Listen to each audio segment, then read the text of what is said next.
함께 말씀 보겠습니다. 요한복음 12장의 말씀입니다. 요한복음 12장 24절 말씀입니다. 요한복음 12장 24절.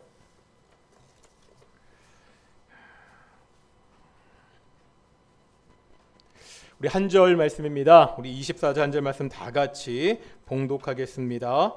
내가 진실로 진실로 너희에게 이르노니 한 알의 밀이 땅에 떨어져 죽지 아니하면 한 알 그대로 있고 죽으면 많은 열매를 맺느니라. 아멘. 이 시간에 황석훈 지휘자 나오셔서 특성을 하나님께 영광 돌리시겠습니다.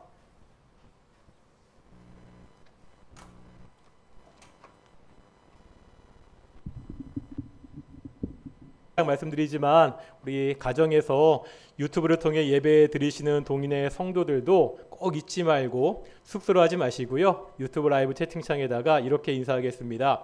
광야 같은 세상 주님이 나의 힘이 되십니다. 우리 앞뒤 좌우분들 보시면서 인사하겠습니다. 광야 같은 세상 주님이 나의 힘이 되십니다. 우리 가정에서 유튜브로 예배 드리시는 우리 동인의 성도들도 꼭 채팅창에 광야 같은 세상 하나님만이 우리의 힘이 되신다는 고백을 함께 나누시고 예배에 들어갈 텐데요. 오늘 그 설교는 우간다에서 사역하시는 김유신 선교사님이 말씀을 전해 주십니다. 우리 선교사님은 그 성균관대학교 졸업하시고요. 서울신대에서 그 목회를 하시고 부룬디, 아프리카 부룬디에서 5년 사역하시고 지금 우간다에서 10년째 사역하고 있습니다. 안식년으로 잠시 나오셨는데 저랑은 그 대학교 기독교 동아리 동기 친구입니다. 제가 대학교 1학년 때 놀랬던 게 뭐냐면 그때 제가 신학할 생각이 없었으니까요.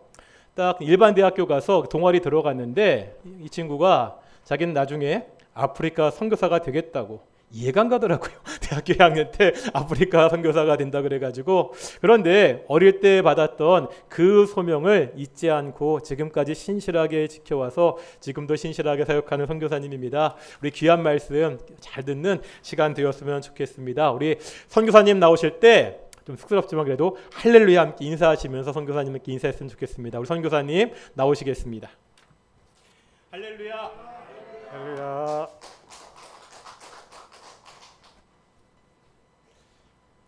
다시 한번 하겠습니다. 할렐루야. 네, 저희 아프리카에서는 이렇게 반응을 굉장히 잘해 주시거든요. 오늘 반응을 잘해 주셔서 제가 설교 좀 편하게 할 수 있고요. 반응 안 해주시면 제가 좀 부담이 될 수 있으니까 반응을 좀 잘해 주셨으면 좋겠습니다. 할렐루야. 네, 감사합니다. 저는 이제 화면에 PPT 좀 해주시면, 네, 영혼권 세계선교 우리가 간다 우간다 김유신 선교사입니다. 아까 목사님 소개시켜 주셨던 것처럼 이제 목사님하고 제가 이제 대학교 때 만났는데 저는 와서 이제 제가 기도하는 시간을 갖는데 너무 감사하더라고요. 일반 대학교 신학교도 아니고 일반 대학교에서 만났는데 한 학생은 목사가 됐고 한 학생은 선교사가 되어서 이렇게 교회 와서 같이 만나고 교제하고 또 이렇게 불러주셔서 선교에 대해서 간증할 수 있도록 허락해 주신다는 게 참 너무 감사하다는 생각이 들더라고요. 그래서 주님이 너무 잘해 주셨다. 그래서 영혼구원 세계 선교는 보면 저희 집 가훈입니다. 그래서 저희 아이들한테 항상 우리 집 가훈은 영혼구원 세계 선교다. 이 땅에 태어나서 우리가 오직 할 일은 저거밖에 없다. 그리고 이제 우리가 간다 우간다 한번 따라해 보실까요? 우리가 간다 우간다. 네, 저만 보내지 마시고 같이 함께 우간다로 가셔서 저희를 위해서 기도도 해주시고 저희를 늘 기억하시면서 해주셨으면 감사하겠습니다. 제 이름은 김유신입니다. 한번 들으면 까먹지 않으시겠죠? 김유신. 제가 삼국 통일은 못해도 세계 선교를 하려고 우간다로 선교사로 나갔습니다. 저희가 이제 돌이켜 보니까 아프리카에서 15년 시간을 보냈더라고요. 벌써 세월이 참 빠르죠. 저희가 부룬디란 나라에서, 저기도 아프리카인데 아프리카 부룬디란 나라에서 저희 처음 도착했을 때 사진 모습인데요. 부룬디란 나라에서 5년은 사역을 했고요. 그다음에 그 중간 사진은 저희가 우간다에 도착했을 때 10년 전에 2011년도에 우간다에 도착했을 때, 그리고 그 옆에 사진은 작년 사진입니다. 10년이 지나 보니까 15년이 시간이 지났더라고요. 그래서 아이들은 저희 아이들이 둘째가 2살 때 같고요. 첫째가 5살이었는데 아이들만 쑥 저희들의 모습은 그대로인데 애들만 컸잖아요. 그렇죠? 아닌가요? 그러니까 저희는 그대로인데 10년 전, 15년 전이나 지금이나 똑같은데 아이들만 저렇게 조금 했던 애들이 이렇게 커버려 가지고 지금 첫째는 대학생이 됐고요. 둘째는 고등학교 3학년이 됐습니다. 시간이 참 빠르죠. 그래서 저희가 이제 우간다에 있는 동안 안식년을 한 번도 못 나왔어요. 10년 동안. 지금 10년 만에 안식년을 나왔는데 제가 이제 첫 번째 안식년을 나왔어야 되는데 제가 목회자 훈련을 하다 보니까 훈련이 아직 끝나지가 않아 가지고 한 달 반 정도만 한국에 와서 간단하게 이제 사역 보고만 하고 다시 이제 돌아갔고, 그래서 이제 올해 이제 10년 만에 안식년을 나오게 됐는데, 안식년을 나오기 전에 우간다에서 10년 만에 안식년을 나오니까 얼마나 기대하는 마음이 컸겠습니까? 그래서 이제 하나님이 어떤 일을 시키실까, 또 하나님이 어떤 귀한 만남을 주실까, 이런 이제 기대감을 가지고 이제 성경을 보면서 이제 기도하는데, 기도 가운데 하나님께서 제 마음 가운데 이렇게 하나 이렇게 그림을 하나 보여주시더라고요. 그 그림이 뭐였냐면 이런 그림이요. 이게 뭐죠? 다이아몬드, 이 보석들을 보여주시는데, 이 보석이 하나 둘이 아니라 이렇게 엄청 많은 보석들을 보여주시면서 주님께서 제 마음에 주시는 말씀이, 이 보석들을 네가 한국에 가면 내가 너에게 주겠다, 이런 마음을 주시는 거여서, 야, 하나님이 저 보석을 진짜로 주실 일은 없겠고 저 보석들이 무엇일까 하는 궁금한 마음이 들어서 하나님께 여쭤봤습니다. 하나님, 주님이 제가 한국에 가면 보석들을 주신다 그랬는데 저 보석들이 무엇입니까? 여쭤봤더니 하나님께서 제 마음에 주시는 말씀이, 저 보석들은 네가 한국에 가서 만나게 될 사람들이다, 이런 마음을 주시더라고요. 그래서 그 다음부터는 이제 제가 이렇게 여기 교회를 가거나 여기저기 참 다니면서 성도님들을 얼마나 많이 뵙겠습니까? 그때부터는 이제 성도님들이 성도님으로 보이는 게 아니라 보석으로 보이더라고요. 할렐루야. 우리 옆 사람한테 한번 인사 한번 다시 해볼까요? 당신은 하나님의 보석입니다. 하나님의 보석입니다. 저도 한때는 이제 저 자신을 돌멩이라고 생각했던 적이 있었는데, 제가 돌멩이가 아니라 이 보석이구나, 이런 깨달음을 주시더라고요. 이게 그냥 이렇게 시간이 지나가는 것이 아니라 하나님이 우리를 보석으로 이렇게 다듬어가고 있구나라는 생각이 들었는데, 제가 이제 저희가 5월 달에 왔는데 도착해서 한 6월 정도에 2년 전에 단기팀 왔던 그 아까 성대 겟세만에 친구들은 이제 단기팀 왔던 학생들은 이제 만나는 시간이 있어가지고 이렇게 둥그렇게 이제 앉아가지고 이제 교제를 하면서 2년 동안 하나님께서 어떤 일을 하셨는지 쭉 나누는 시간들이 있었습니다. 그래서 한 사람씩 이제 그것도 이제 쭉 나누기 시작하는데, 어떤 친구들은 뭐 학교로 이제 온라인으로 수업하다 보니까 너무 과제도 많고 너무 힘들었다, 뭐 이런 얘기를 한 친구들도 있고, 어떤 친구들은 등록금이 없어서 이제 아르바이트 하면서 시간을 보내면서 굉장히 힘든 시간을 보냈다, 이렇게 얘기하는 친구들도 있었고요. 어떤 친구들은 또 이제 선교단체 임원이 됐는데 온라인으로 하다 보니까 한 번도 만난 적이 없고 줌으로 이제 회의를 하고 이러다 보니까 너무 갈등이 심해지는 거예요. 그래서 너무나 그게 어려웠다, 이렇게 이제 얘기하는 친구들도 있었는데, 근데 그 친구들 이제 어려운 이야기들을 쭉 하는데 하나님께서 제 마음에 또 그림을 하나 보여주시는 거예요. 뭐였냐면, 그 친구들은 이제 어려운 이야기들을 하는데, 제가 아까 사람이 뭘로 보인다 그랬죠? 보석으로 보인다 그랬잖아요. 그 친구들이 이제 보석 되기 전에 원석으로 보이는 거예요. 근데 원석이 되었는데 그 친구들이 어려운 이야기들을 나누는데 하나님의 손이 나타나서 그 친구들을 막 이렇게 다듬는 모습을 보여주시는 거예요. 그렇구나. 우리는 우리 인생을 지나갈 때 힘들고 어렵다고 말하는데, 그 시간이 하나님 보시기에는 원석이었던 우리를 보석으로 다듬는 시간이었구나. 우리 힘들고 지쳐서 굉장히 막 좌절하고 낙심되는데, 그 시간이 하나님이 우리 인생 가운데 일하시는 시간이었구나, 라는 깨달음이 제 마음 가운데 들더라고요. 그래서 그 친구들은 막 힘들면서 이렇게 막 어렵게 막 이렇게 자기 삶을 나누는데 저렇게 웃으면서 주님이 잘해주셨구나, 그런 생각이 들더라고요. 어차피 여러분 인생들도 지금 코로나 때문에 힘들지 않을까라는 생각이 듭니다. 안 그러세요? 힘들고 어렵고 요즘 뭐 장사도 안 되고 뭐 사람들 만나기도 어렵고 가족 모임 한번 하기도 참 어렵지 않습니까?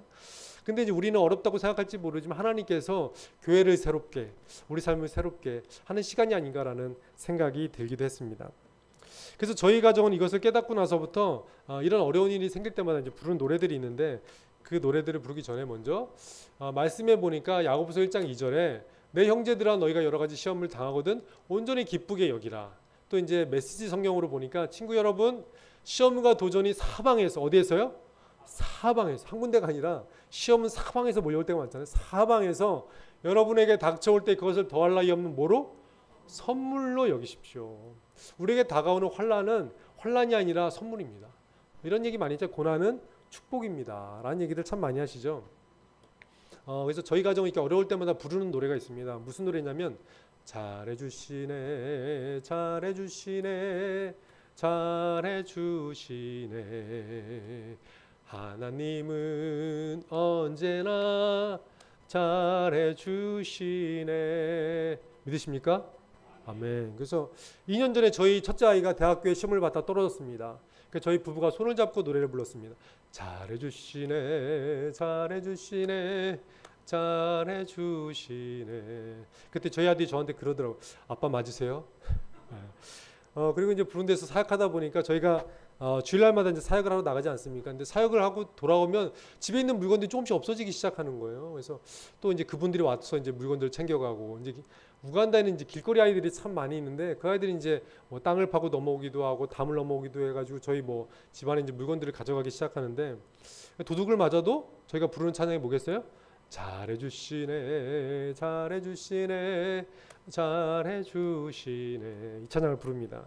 그래서 이제 저희는 우간다에서 사역을 하고 있고, 둘째는 이제 케냐에서 학교를 다니고 있는데, 어느 날 저한테 전화가 왔어요. 그래서 이제 뭐 어떻게 지냈는지 쭉 이야기를 하는데 너무 고맙잖아요. 케냐에서 잊지 않고 부모를 생각해서 걱정해줘가지고 이제 전화를 해주니까. 그래서 이제 너무 그 아들이 너무 착하고 고맙고 귀해서 저희 부부가 또 이제 찬양을 불렀습니다.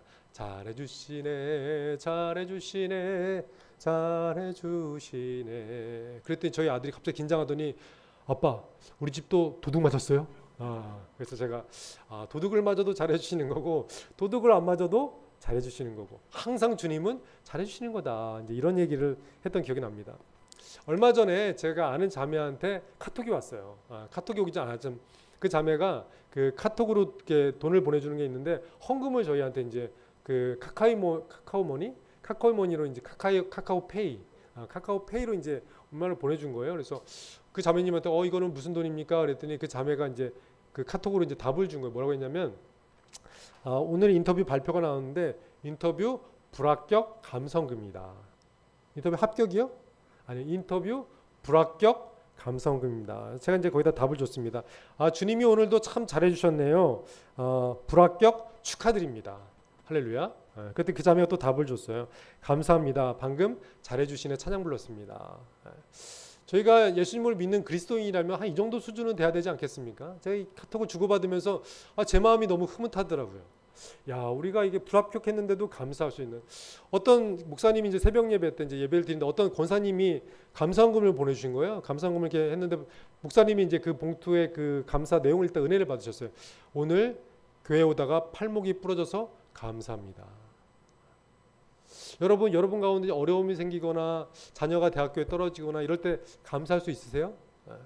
사실 일이 잘 될 때 감사한 건 누구나 다 할 수 있죠. 근데 우리 가운데 어려움이 닥치거나 힘든 일이 생기거나 아플 때 감사할 수 있다면 정말 그 사람은 하나님의 사람 아니겠습니까? 근데 하나님은 그런 걸 더 기뻐하시더라고요. 제가 그 자매랑 이렇게 카톡을 주고받으면서 내 마음도 이렇게 기쁜데 하나님은 얼마나 기뻐하실까? 라는 생각이 들더라고요.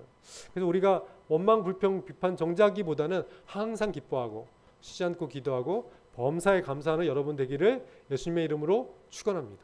아멘.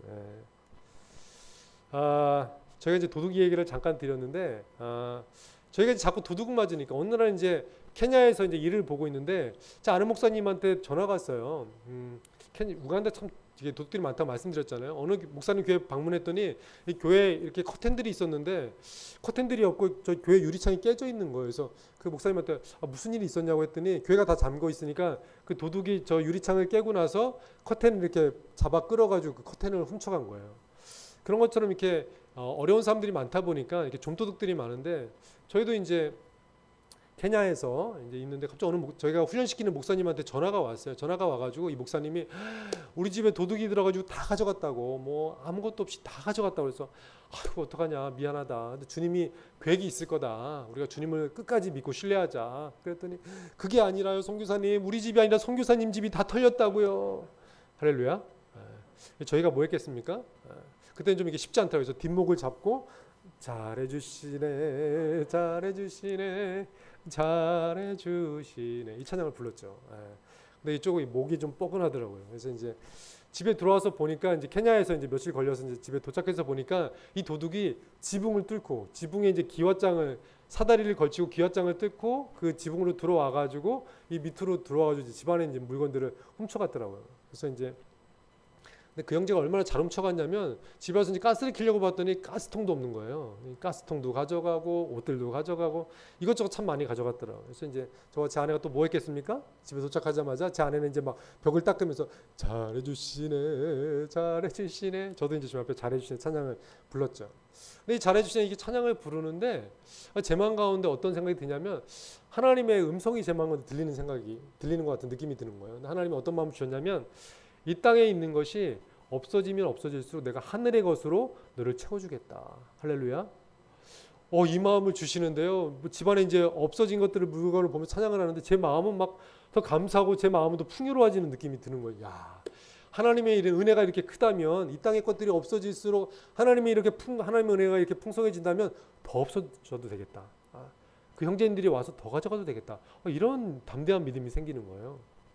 그래서 이제 그 다음부터는 이제 계속 뭐가 물건이 없어지니까 심지어는 개밥그릇도 훔쳐가고 타이어도 가져가고 이제 물건들이 자꾸 없어지니까 이제 사역을 나갈 때는 중요한 물건들은 차에다 싣고 다녀야겠다. 제가 이제 목회자 훈련을 하다 보니까 중요한 게 이제 빔 프로젝트, 그다음에 이제 노트북, 그다음에 이동식 카드, 뭐 현금, 뭐 핸드폰, 뭐 이런 것도 이제 제가 주로 이제 잘 중요하게 쓰는 물건들 차에다 싣고 다니기 시작했습니다. 그래서 그날도 이제 저희가 케냐에 사역이 있어가지고 케냐에 갔다가 이제 교재도 가지고 오고 이제 물건들 가지고 우간다로 오는 길에 배가 고프니까 케냐에서 이제 우간다까지 오는데 한 18시간 걸리거든요. 그래서 중간에 게스트하우스에서 자고 이제 오는 시간이 있는데 배가 고파서 잠깐 이제 식당에 들어가서 이제 밥을 먹고 나왔는데 이제 차에 문을 열려고 차에 키를 넣으려고 했는데 차에 키가 들어가질 않는 거예요. 그래서 이상하다. 근데 이제 아내가 다른 쪽 문을 딱 열더니 뭐 문이 열리는데 혹시 자동차 안 잠그고 들어갔어요? 그래가지고 내가 잠갔는데요.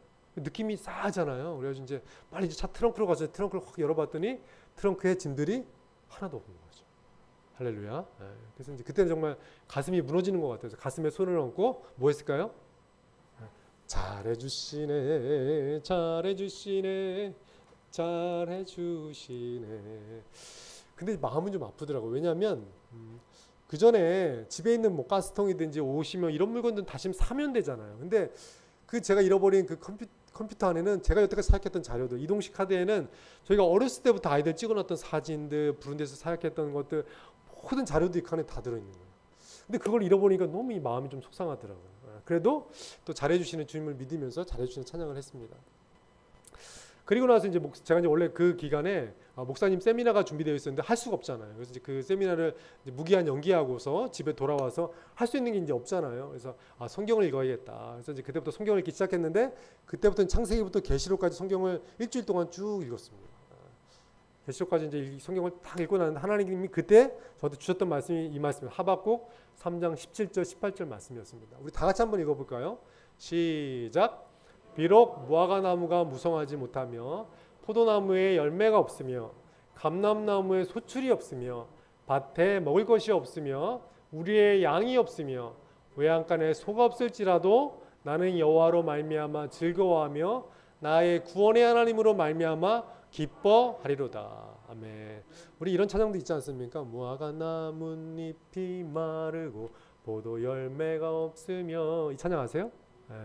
그런 찬양도 있잖아요. 그래서 저는 그 찬양을 굉장히 흥겹게 즐겁게 불렀는데 그런 찬양을 이렇게 쉽게 부를 수 있는 찬양이 아니더라고요. 여러분, 그래서 그런 찬양 많이 부르지 마세요. 그런 찬양 많이 부르다 보면 저같이 이런 일들을 경험하게 됩니다. 할렐루야. 근데 이제 이 찬양을 제가 이렇게 쉽게 불렀는데 하나님이 그때 이 말씀을 딱 주시면 저한테 무슨 말씀을 주셨냐면, 네가 사역 재료가 없고 컴퓨터가 없고 네가 준비했던 그런 모든 자료가 없을지라도 나 하나만으로 만족할 수 있냐? 나 여호와 하나만으로 즐거워할 수 있냐? 이런 마음을 저한테 주시더라고요. 예수 그리스도와 십자가만으로 만족하며 살 수 있냐? 여러분 한번 생각해 보세요. 제 얘기니까 여러분 웃을 수 있지만 집에 돌아갔는데 집에 물건들이 다 없어요. 집이 뭐 불이 타거나 아니면 도둑이 와가지고 여러분의 물건들을 다 가져갔다고 생각해 보세요. 그러면서 여러분들 저 찬양을 부를 수 있겠어요? 무화과 나뭇잎이 마르고 포도 열매가 없으며 다 없을지라도 난 여호와로 즐거워하리, 난 여호와로 즐거워하리 를 부를 수 있으시겠습니까? 근데 하나님은요, 우리가 다른 어떤 것으로 기뻐하기보다는 하나님 한 분만으로 기뻐하는 것을 더 원하시는 줄로 믿습니다. 제가 그래서 주님 앞에 고백할, 네, 주님, 제가 주님만을 의지하지 않고 제 경험을 의지하고 제가 여태까지 해왔던 사역의 자료들을 의지하고 제가 해왔던 지식들을 의지하고 있었군요. 주님, 이제부터는 내가 주님만 의지하면서 제가 사역하도록 하겠습니다.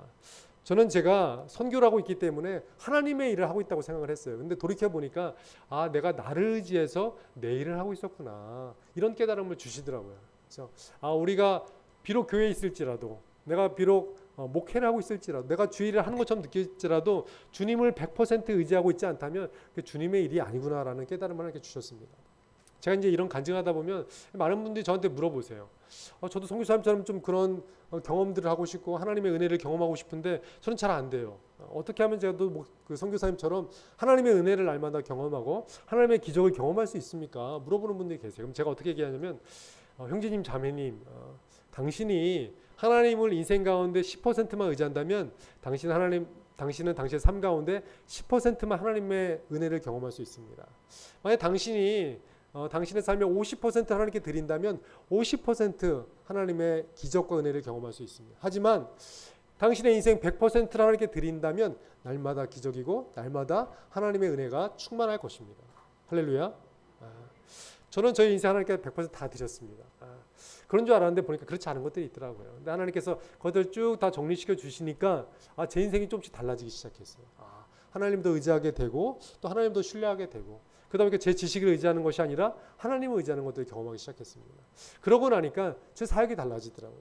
그전에는 제가 이야기하면 한 귀로 듣고 한 귀로 흘렸던 목사님들이, 그 현지의 목사님들이 이제는 제가 이야기하면 이야기를 다 듣기 시작했어요. 할렐루야. 제가 도둑 맞을 때마다, 저희 담이 무너질 때마다, 제가 어려운 일을 경험할 때마다 하나님이 증인들을 두셨는데 그 증인들이 누구였냐면 제가 훈련시키는 목사님들이었어요. 그 목사님들이 제가 하는 거 보니까 도둑이 맞았는데도 잘해줬다 그러고 제가 그래서 그 목사님들 훈련할 때 제가 그 얘기를 했습니다. 어차피 선교사가 선교지에 나눠주러 왔는데 제가 사역하는 그 현지의 형제님들이 알아서 챙겨서 가니까 얼마나 감사하냐. 할렐루야. 저는 믿음으로 주님이 하셨습니다 고백만 하면 그 형제님들이 알아서 다 가져가신 거 얼마나 감사해요. 지금 코로나 때문에 선교사님들이 지금 제일 많이 하는 사역들이 구제 사역이거든요. 저는 집안에 가만히 있었을 뿐인데, 저는 그냥 집안에 있는 물건들이 그냥 사라졌을 뿐인데, 할렐루야, 주님이 잘하셨습니다 고백만 하면 하나님이 그것들을 구제 사역으로 다 쳐주신다는 거예요. 알아서 그 도둑 형제님들이 다 알아서 가져가셨으니까 얼마나 감사해요. 할렐루야.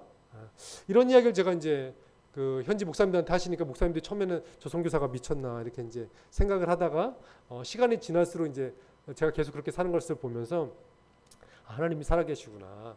저 선교사님이 말씀대로 사는구나. 이것들을 이제 경험하기 시작하면서 그 제가 훈련시키는 목사님들이 제가 한 대로 따라오기 시작하는 거예요.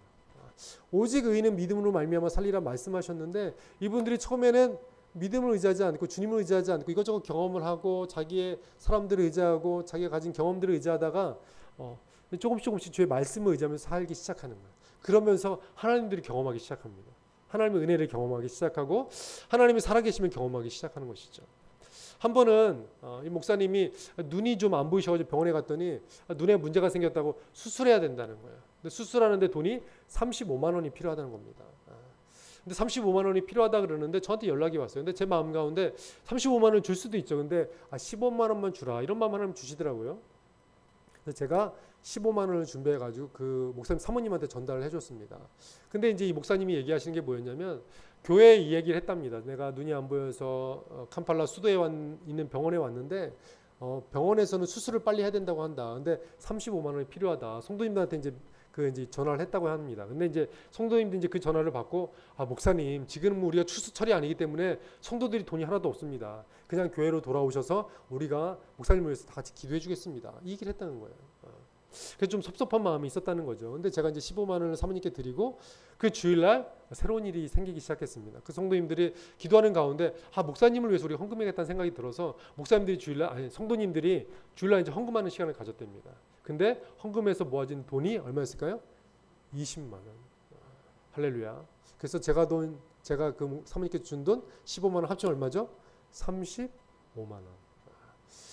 이거였구나. 하나님의 은혜는 정확하게 딱 들어맞는 은혜.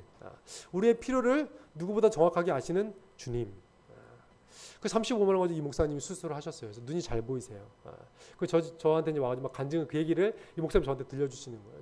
그래서 저희가 송사님한테 15만 원을 받고 20만 원 어떻게 되나 생각했는데 성도님들 은혜를 받고서 또 헌금을 해가지고 35만 원을 딱 채워줘서 제가 수술을 잘 마쳤습니다.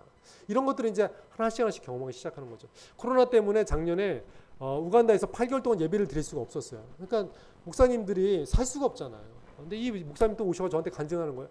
너무너무 어려워서 제가 주님께 의지하며 기도했는데 성도님들이 먹을 거를 갖다 주기 시작하고 또 물질을 채워주기 시작하고 8개월 동안 한 번도 굶지 않고 잘 살았다고. 심지어 대학을 졸업한 딸도 있었는데 그 어려운 시기에 그 딸도 취업이 잘 돼가지고 집안일을 돕고 있다고.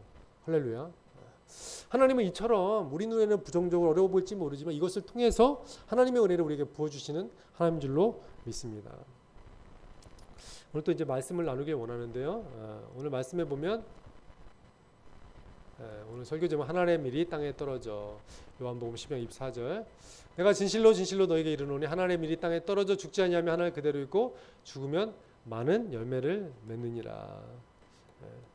제가 우간다에서 콩나물이 먹고 싶어서 콩나물을 키웠던 일이 있습니다. 여러분 콩나물 키워본 적 있으세요? 저희가 이제 인터넷에 찾아보니까 우간다에서도 콩나물 콩을 팔더라고요. 그래서 이제 너무 콩나물이 먹고 싶어서 우간다 이제 나물 같은 게 없으니까 그래서 이제 콩나물이 너무 먹고 싶어서 이제 콩나물 콩 시장에서 사다가 씻어가지고 잘 이제 하루 동안 불린 다음에 이제 그 소쿠리 같은 거에다 이제 담아가지고 매일 물을 주니까 한 일주일 정도 되니까 이제 쭉 자라서 먹을 수 있게 됐더라고요. 그래서 이제 그 콩나물이 익은 콩나물도 이제 쫙 뽑아가지고 이제 했는데 밑에 이제 익지 않은 자라지 않은 그 콩나물 콩들이 남아 있더라고요. 그래서 이제 그걸 치워야 되니까 이제 딱 만졌는데 성경에는 하늘의 밀이 땅에 떨어져 죽지 아니하면 하늘 그대로 있고 이렇게 말하고 있지 않습니까? 그래서 저는 하늘 그대로 있는 줄 알고 만졌는데 이게 으깨지더라고요. 콩나물 콩이 죽지 않고 그대로 일주일에 있으니까 으깨져가지고 뭉개지더라고요. 그래서 하늘 그대로 있는 게 아니라 썩어서 뭉개지더라고요. 제가 교훈을 얻었습니다. 우리가 주님 안에서 죽지 않으면 썩어서 없어지는 거구나. 그래서 하나님 제 마음에 주시는 말씀이 너는 죽을래? 썩을래? 여러분은 죽어서 열매 맺는 인생이 되길 원하십니까? 아니면 썩어서 없어지는 인생이 되길 원하십니까? 저 여러분들은 모두 한 사람 한 사람이 예수 그리스도 안에서 죽어서 30배, 60배, 100배 열매를 맺는 여러분 되길 예수님의 이름으로 축원합니다. 아멘. 근데 과연 이렇게 죽는 게 쉬울까요?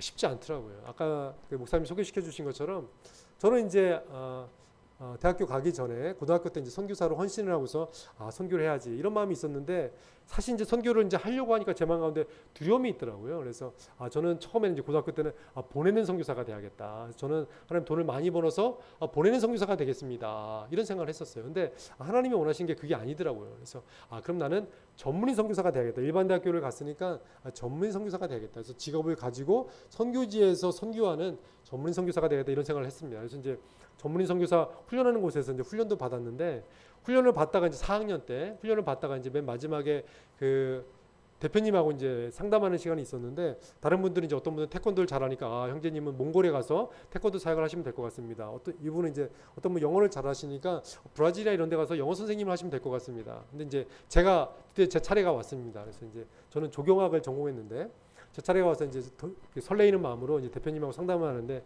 형제님은 조경학을 전공하고 계시는데 이 조경학은 선교지에서 쓸 데가 없습니다. 형제님은 신학을 하셔야 될 것 같습니다. 그러면 훈련 받기 전에 미리 말씀을 하셔야지. 훈련을 다 마쳤는데 한 4개월 동안 훈련을 학교 다니면서 힘들게 마쳤는데 그제서야 이제 형제님은 신학을 하셔야 됩니다. 이 말을 하는데 저는 너무 마음이 속상하더라고요. 근데 제 마음 가운데 좀 흔들리는 마음이 있었는데 사실 저는 목사보다는 그냥 평신도로 사역하고 싶은 마음이 있었거든요. 제가 봤던 선교사님들은 이렇게 중국에서 오셔가지고 이렇게 너무 초췌해가지고 힘든 선교사님, 아니면 아프리카에서 오셔가지고 말라리아 걸리신 선교사님 이런 분들만 보셔가지고 저는 좀 이렇게 멋있게 좀 행복하게 선교하는 좀 선교사가 되고 싶어서 자비랑 선교사가 되고 싶었는데 하나님이 그걸 막으시더라고요. 근데 이렇게 갈등하던 차에 저희 이제 선교단체에서 여름에 수련회가 있었습니다. 수련회가 있었는데 그 전에도 없었고 그 뒤에도 없었는데 말씀 뽑기라는 시간이 있었어요. 근데 이제 수련회 때 이제 한 사람씩 이제 말씀을 뽑는데 제 차례가 와서 이제 바구니에서 이제 말씀을 딱 뽑아서 펼쳤는데 그 말씀이 뭐냐면 마가복음 16장 15절. 너희는 온 천하에 다니며 만민에게 복음을 전파하라. 이 말씀이었습니다. 이 말씀을 딱 뽑는 순간 주님하고 저는 알잖아요. 계속 이렇게 신랑을 했기 때문에. 그래서 제가 무릎을 딱 꿇으면서 주님 제가 신학을 하겠습니다. 이런 이제 주님 앞에 고백을 했던 기억이 납니다. 그리고 나서 제가 이제 아프리카에 단기 선교를 갔다 와서 아프리카 단기 선교를 통해서 확실히 이제 이 나라로 제가 이제 선교사를 나가야겠다 생각을 하게 됐습니다. 그래서 이제 신학교를 갔고 신학교를 졸업하고 나서 이제 2006년도 이제 1월달에 아프리카 부룬디라는 나라로 이제 선교사로 나가게 됐는데 선교를 나가기 전에 제가 이제 선교를 준비를 했지만 저 혼자 가는 건 괜찮은데 아까 사진에서 보셨던 것처럼 2살 된 아이와 5살 된 두 아이들 그다음에 저희 아내 이렇게 이제 가족을 같이 선교지를 나가려고 하니까 제 마음에 두려운 마음이 생기더라고요. 제가 과연 선교를 잘할 수 있을까? 부룬디라는 나라는 불어권인데 전 불어를 잘 못했거든요. 불어를 어떻게 배워야 되지? 그리고 제가 무슨 학위가 있는 것도 아닌데 내가 무슨 사역을 할 수 있을까? 이런 두려움이 이제 막 몰려오기 시작하는 거예요. 그래서 주님 보낼 만한 자를 보내십시오. 저기에는 똑똑한 사람도 많고 불어를 잘하는 사람도 많이 있는데 제가 뭘 할 수 있겠습니까? 그래서 주님 앞에 이제 막 기도하고 있는데 주님이 제 마음에 이런 말씀을 주셨습니다. 뭐였냐면 선교를 네가 하냐? 내가 하지. 할렐루야. 혹시 여러분 가운데 목사님이 이제 뭐 부탁하시면 아우 제가 뭐 실력이 없어서 아우 제가 아는 게 없어서 아우 제가 할 줄 아는 게 교만함입니다. 주님이 저한테 그런 말씀 주. 네가 그렇게 교만하냐? 선교를 네가 하는 건 줄 알았냐? 아니다. 내가 하는 거다. 목회도 내가 하는 거다. 주일학교 교사도 내가 하는 거다. 우리는 주님 앞에 순종해서 우리의 삶을 내어 드리는 거고 그 다음부터는 주님께서 하신 줄로 믿습니다. 믿으십니까? 아멘. 그래서 그 말씀을 주시잖아요.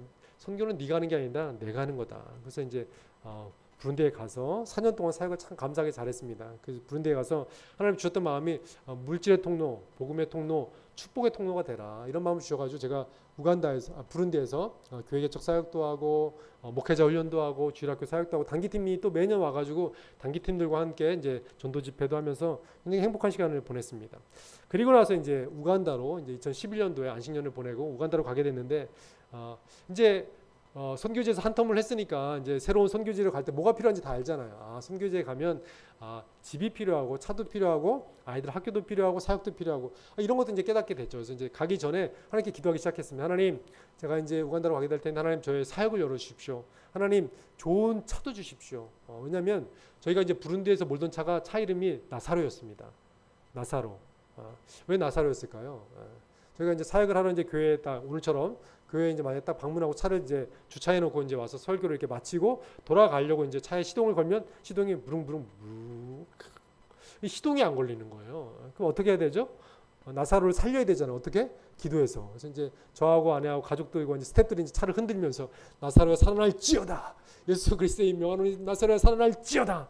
그러고서 이제 시동을 걸면 걸릴까요? 안 걸릴까요? 부릉부릉 시동이 걸리는 거예요. 할렐루야. 근데 이것도 하루 이틀이죠. 어디 이제 물건 사러 이제 들려서 이제 슈퍼마켓 갔다가 또 다시 돌아와서 이제 시동을 걸리면 또 안 걸려서 또 이제 기도하고 또 살려내고 또 이제 어느 때는 정말 안 살아나가지고 기도로 안 살아나가지고 친구한테 전화해가지고 이제 친구가 와서 차를 고쳐주기도 하고. 그래서 그 차 별명이 나사로였습니다. 그래서 주님 우간다에서 갈 때는 좀 좋은 차를 주십시오. 하나님 그리고 이제 집도 중요하지 않습니까? 그래서 집도 주십고 그다음에 하나님 또 아이들 학교도 보내야 되니까 학교도 주십시오. 이제 기도를 이렇게 시작하는데 하나님 제 마음 가운데 스탑. 그런 기도 하지 말고 먼저 그의 나라와 그의 일을 구하라. 마태복음 6장 33절 말씀이죠. 이런 거 구하지 말고 선교사인데 먼저 그의 나라와 그의 일을 구하라. 이 말씀을 주시는 거예요. 그렇습니까? 그님 알겠습니다. 제가 필요한 걸 알겠지만 그러면은 하나님의 나라만 구하겠습니다. 그래서 제가 기도하기 시작해서 주님 제 마음 가운데 주님의 나라가 주님의 의가 이루어지게 하여 주시옵소서. 저희 가정 가운데 우간다 가운데 아프리카 가운데 열방 가운데 하나님의 나라와 하나님의 통치가 임하게 하여 주시옵소서. 그 기도를 한 3개월 동안 하고 우간다로 간 것 같아요. 그래서 우간다에 도착을 해서 이제 집을 구해야 되잖아요. 그래서 임시로 이제 어느 선교사님이 거처를 준비해 주셔가지고 방한칸을 준비해 주셔가지고 그 선교사님 집에 이제 한 며칠 머물렀던 것 같아요. 근데 그 선교사님이 이제 쭉 둘러보시다가 옆집에 사실은 미국 선교사님이 사시다가 그 선교사님이 6개월 정도 사시다가 미국으로 휴가를 갔다고. 왜 휴가를 갔냐면 너무 힘들어가지고. 왜 힘들었냐면 얼마 전에 집에 도둑이 들어가지고 집에 있는 가전제품 텔레비전 냉장고 다 훔쳐갔다는 거예요. 다 훔쳐가고 또 하나는 이 가족의 아이들도 이제 있었는데 아이들이며 그 사모님이며 그 선교사님이며 다 말라리아에 걸려가지고 죽을 고비를 넘겼다는 거예요. 그래서 그분들이 그 미국으로 휴가를 갔는데 아마 안 돌아올지도 모르겠다고. 근데 이 얘기를 듣는데 제 마음 가운데 이 집이다라는 마음을 주시더라고요, 하나님이. 그래서 제가 그 선교사님한테 선교사님 다른 집 알아볼 필요 없이 저는 이 집이 날 때까지 기다리겠습니다. 근데 생각해 보니까 이 집이 좋은 집인가? 온 가족이 말라리아에 걸리고 도둑이 다 훔쳐가고.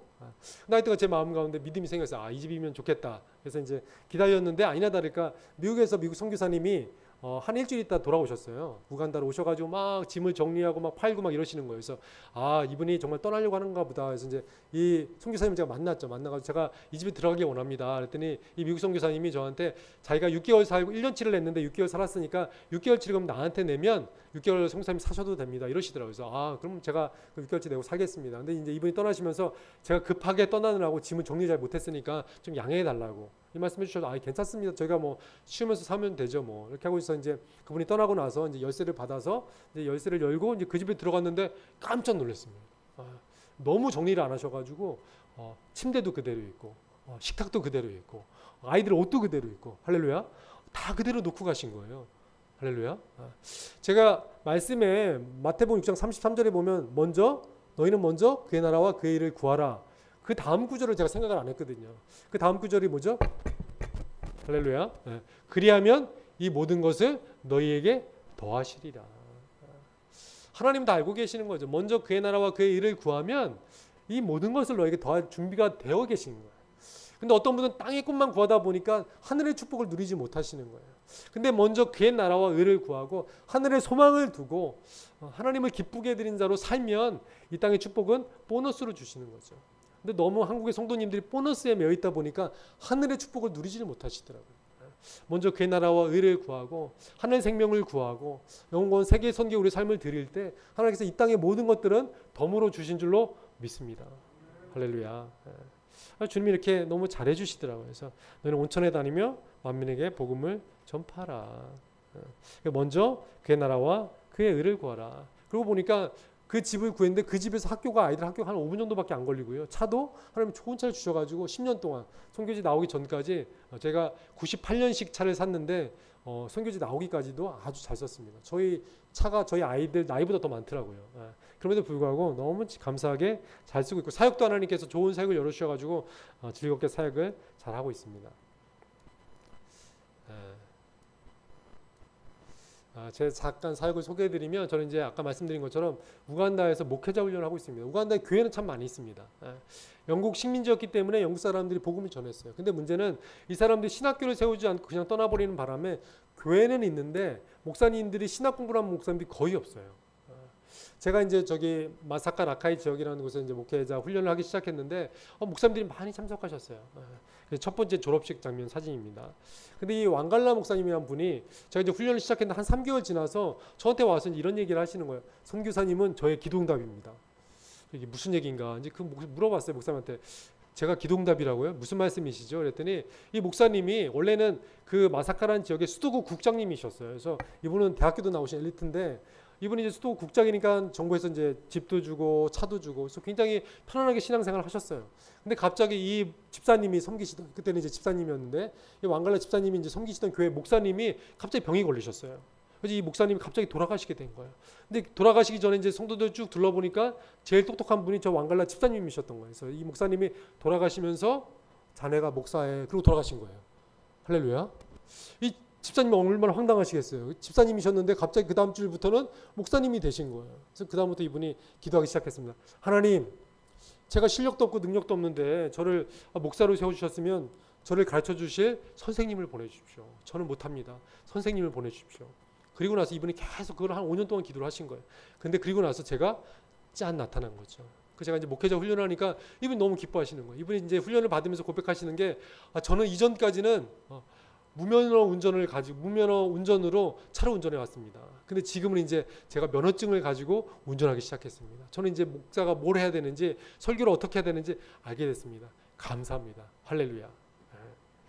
주님께서 이렇게 잘해 주시더라고요.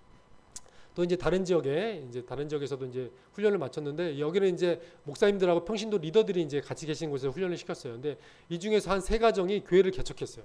우간다에 너무 성경적 교회가 없다. 그래서 저는 교회를 개척하기를 원합니다. 그래서 3가정이 교회를 개척했는데 그 중에 한 분이 제라드 목사님이세요. 이 제라드 목사님은 원래 클리닉 의사 선생님이세요. 근데 이제 훈련을 통해서 본인이 이제 목사로 소명을 받고 이제 교회를 개척하기 시작한 거예요. 근데 이분이 갑자기 옌도란 지역에 있었는데 다른 시골로 이사를 간다는 거예요. 어느 날. 그래서 왜 갑자기 이사를 가냐고.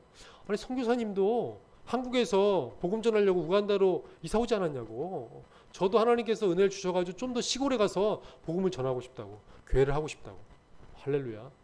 지금 너무 잘해주셨죠. 그래서 이분이 이제 저 보혜세 교회, 저 조그만 교회, 원래 창고였던 데인데 저 창고 건물을 이제 사가지고 이 교회를 시작하는 거예요.